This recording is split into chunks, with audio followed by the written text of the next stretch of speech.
Hello friends, स्वागत है एक नए वीडियो में। आज हम इस वीडियो में बात करेंगे बिहार जी का कट ऑफ को लेकर। यहाँ पे देखिए, कम्युनिटी कोऑर्डिनेटर पोस्ट के लिए 1170 पोस्ट के लिए यहाँ पे वैकेंसी निकला हुआ था, जिसमें सीटों की संख्या लगभग 1177 थी। ठीक है, क्योंकि इस कम्युनिटी कोऑर्डिनेटर में सबसे ज़्यादा सीटों की संख्या थी, तो यहाँ पे कंपटीशन भी लगभग बहुत ही ज़्यादा था, यानी कि सबसे ज़्यादा सीट यहाँ थी, तो कंपटीशन यहाँ भी देखने को मिला था बहुत ज़्यादा। देखिए, अगर क्वेश्चन पैटर्न का बात करते हैं तो इसमें जो क्वेश्चन पूछा गया था वो एरिया कोऑर्डिनेटर के पेपर की तुलना में लगभग सेम ही था, ज़्यादा हार्ड भी नहीं था, ज़्यादा इजी भी नहीं था, यानी मॉडरेट मानकर चल सकते हैं। क्वेश्चन का जो लेवल था एरिया कोऑर्डिनेटर के अनुसार ही था, यानी कि एरिया कोऑर्डिनेटर का पेपर तो आप देखे ही होंगे। बहुत ईजी भी नहीं मान सकते, ज़्यादा हार्ड भी नहीं मान सकते हैं, मॉडरेट मान सकते हैं, मॉडरेट से टॉप की ओर मान सकते हैं। तो ऐसा ही क्वेश्चन यहाँ पे कम्युनिटी कोऑर्डिनेटर में भी देखने को आपको मिला है। ठीक है, देखिए अभी हम कम्युनिटी कोऑर्डिनेटर पोस्ट के लिए कट ऑफ का एक रेंज निकाले हैं, जिसमें अगर आप रहते हैं इसके आसपास भी रहते हैं, 1-2 नंबर कम या ज़्यादा, तो आपका यहाँ पे सिलेक्शन होने का चांस है। फिर एक नेक्स्ट वीडियो में हम एरिया कोऑर्डिनेटर को भी एक कट ऑफ बताएंगे। सबसे पहले हम कम्युनिटी कोऑर्डिनेटर पोस्ट के लिए यहाँ पे आपका क्या एक नॉर्मलाइजेशन स्कोर रहने वाला है, यानी कि आपका नॉर्मलाइजेशन के बाद आपका कितना स्कोर रहना चाहिए कट ऑफ में, यानी आपका जो नॉर्मलाइजेशन स्कोर है वो अगर आपका यूआर अगर आप हैं। और देखिए, पहले बात कर लेते हैं हम यूआर का। तो यूआर में यहाँ पे टोटल सीटों की संख्या 1177 में से बॉय का बात करते हैं यूआर का, तो यहाँ पे टोटल सीटों की संख्या कितना था, तो टोटल सीटों की संख्या 508 था बॉय में। यूआर का बात करते हैं, और गर्ल्स में बात करते हैं तो यहाँ पे 178 था जनरल के लिए। तो देखिए, उसके अनुसार यहाँ पे हम एक अपना अनुमान लगाए हैं कि अगर आप इतने के रेंज में रहते हैं, एक नंबर आगे या एक नंबर पीछे, 1 या 2 नंबर आगे पीछे हो सकता है, उससे ज़्यादा कट ऑफ में ज़्यादा मतलब प्रभावित नहीं होगा। जो मेरे कट ऑफ जो बनाया गया उसमें 1 या 2 नंबर ही आगे पीछे हो सकता है, उससे ज़्यादा आगे पीछे यहाँ पे नहीं होगा। ठीक है दोस्तों, तो इस बात को ध्यान में आप लोग रखिएगा। और देखिए, अगर यूआर में आप 55 लाते हैं या 55 के रेंज में रहते हैं, 1 नंबर 2 नंबर आगे पीछे, तो आपका यहाँ पे सिलेक्शन हो जाएगा, इसमें कोई टेंशन की बात नहीं है। और वहीं आप फीमेल्स ही हैं और आप फीमेल में हैं, और आपका यहाँ पे देखिए, अगर आप फीमेल में हैं, 1 मिनट, और आप फीमेल में हैं और आपका 50 नंबर है, आपका यहाँ पे 50 नंबर है स्कोर है, तो आपका सिलेक्शन हो जाएगा। अगर वहीं बात करते हैं बीसी का, तो बीसी में सीटों की संख्या कितनी थी, तो बीसी में आपका सीटों की संख्या जो थी वो यहाँ पे बॉयज़ का था, यहाँ पे बीसी की सीटों की संख्या 121 बॉय का था और आपका 42 गर्ल्स का था। तो बीसी का बात करते हैं तो बीसी में आपका जो कटअप है 49 के आसपास अगर आपका नॉर्मलाइजेशन स्कोर आ रहा है, ठीक है, यानी घटा बढ़ाकर आपका स्कोर 49 आ रहा है, तो आप यहाँ पे सेफ़ हैं। ठीक है, और वहीं गर्ल्स है तो आप बीसी गर्ल्स में है तो आपका 47 मार्क्स आपका यहाँ पे आ रहा है, तो आप सेफ़ मानिए। वहीं ईबीसी का बात करते हैं तो ईबीसी 44 मान के चलते हैं। देखिए, इसमें क्या है, सीटों की संख्या कितनी थी, तो ईबीसी में ज़्यादा सीटों की संख्या नहीं था, 19 बॉय का था, और यहाँ पे लड़कियों की संख्या 8 था, 8 सीटों की संख्या था। तो ईबीसी में अगर आपका नॉर्मलाइजेशन स्कोर 44 आ रहा है, ठीक है, तो आप यहाँ पे बॉय में अगर 44 आ रहा है तो आप यहाँ पे सेफ़ है, आप लोग सेफ़ मान के चलिए अपने आप को। और वहीं गर्ल्स का बात करते हैं तो गर्ल्स में अगर यहाँ पे देखिए 46 यहाँ थोड़ा रॉन्ग हो गया है, और गर्ल्स का बात करते हैं यहाँ पे 33 प्लस आपका स्कोर आ रहा है, तो आप गर्ल्स ईबीसी में सेफ़ है।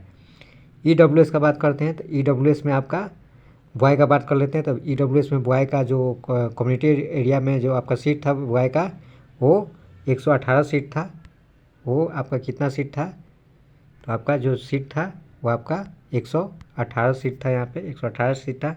वहीं गर्ल का बात करते हैं तो गर्ल का यहाँ पे बात कर लेते हैं, तो गर्ल का 41 सीट था। तो वहीं ईडब्ल्यूएस में आपका स्कोर 49 आ रहा है, 1 नंबर कम या ज़्यादा, तो आप अपने सिलेक्शन को निश्चित मानिए कि आपका सिलेक्शन यहाँ पे हो जाएगा। वहीं गर्ल्स में आप हैं ईडब्ल्यूएस में, तो आप 49 मान के चलिए, आप 45 मान के चलिए, आप गर्ल्स में है तो ईडब्ल्यूएस में, तो आपका सिलेक्शन यहाँ पे हो जाएगा। वहीं एससी का बात करते हैं तो एससी में सीटों की संख्या कितना था, तो एससी में सीटों की संख्या बहुत ज़्यादा था, लगभग 188 सीट था। और गर्ल्स का बात करते हैं तो 66 सीट था एससी में।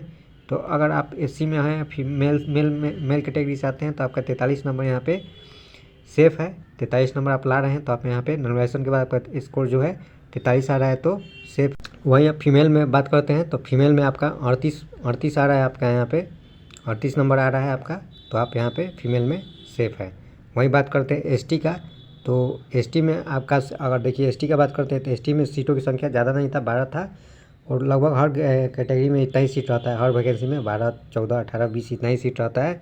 देखिए एसटी में अगर बॉय में है और आपका और देखिए गर्ल्स का बात करते हैं तो गर्ल्स में सीटों की संख्या कितनी थी, तो 4 गर्ल्स का सीट था और बॉय का 12 सीट था एसटी में। तो आपका स्कोर अगर 40 के आसपास आता है नॉर्मलाइजेशन के बाद तो अपने आप को यहाँ पे सेफ मान सकते हैं। वही गर्ल्स का 36 आ रहा है, 36 के आस 1-2 नंबर आगे या पीछे आ रहा है तो आप अपने आपको यहाँ पे सेफ मान सकते हैं। वहीं फ्रीडम फाइटर्स हैं मेल में है, तो फ्रीडम फाइटर में सीटों की संख्या यहाँ पे लगभग 25 सीट था, ठीक है, कुल मिलाकर बॉय और गर्ल्स।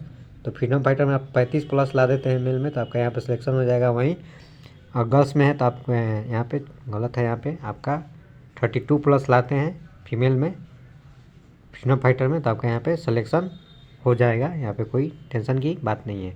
ये वीडियो कैसा लगा, अगर वीडियो अच्छा लगा तो हमारे वीडियो को लाइक कीजिएगा और शेयर भी कीजिएगा और चैनल को सब्सक्राइब भी कर लीजिएगा, ताकि कोई भी अपडेट आता है, कोई भी सरकारी एग्ज़ाम से रिलेटेड कोई भी एग्ज़ाम का जो कट ऑफ आता है या फिर कोई भी इन्फॉर्मेशन आता है तो सबसे पहले हमारे चैनल पर मिलता है, ठीक है। आगे भी हम आप लोग को देते रहेंगे। और नेक्स्ट वीडियो जो आएगा वो एरिया कोऑर्डिनेटर का आएगा। और कमेंट करते हैं और 20-25 कमेंट भी आ जाएगा तो हम एरिया कोऑर्डिनेटर का एक यहाँ पे वीडियो बनाएंगे कि आपका कट ऑफ का रेंज क्या रह सकता है। उसके आसपास भी अगर आते हैं 1 नंबर 2 नंबर आगे पीछे तो आपका यहाँ पे सिलेक्शन निश्चित है, क्योंकि मैंने BSPCL का भी कट ऑफ बनाया था, उसमें भी आप लोग जाके देख सकते हैं। तो जितना हमने कहा था उतना ही के राउंड में वहाँ पे मतलब कि यहाँ पे आपका कट ऑफ आया था, बन के आया था BSPCL में। या चाहे कॉरेस्पोंडेंट क्लर्क का बात करते हैं, चाहे टेक्नीशियन का जो एग्ज़ाम हुआ था BSPCL में, हमने जो कट ऑफ का रेंज बनाया था उसी रेंज में आपका वहाँ पे कट ऑफ आया था। तो हमारा जो कट ऑफ का जो अनुमान रहता है लगभग सही रहता है, ठीक है दोस्तों। अगर हमारे चैनल पर नए हैं तो हमारे चैनल को ज़रूर सब्सक्राइब कर लीजिएगा और चैनल को मेरे वीडियो को ज़्यादा से ज़्यादा शेयर भी कीजिएगा, ताकि ज़्यादा से ज़्यादा मुझे भी सपोर्ट मिले और आपको फिर एक नए से नए वीडियो जल्द से जल्द आपको पहुंचाया जाए, ठीक है। मिलते हैं, तब तक के लिए धन्यवाद।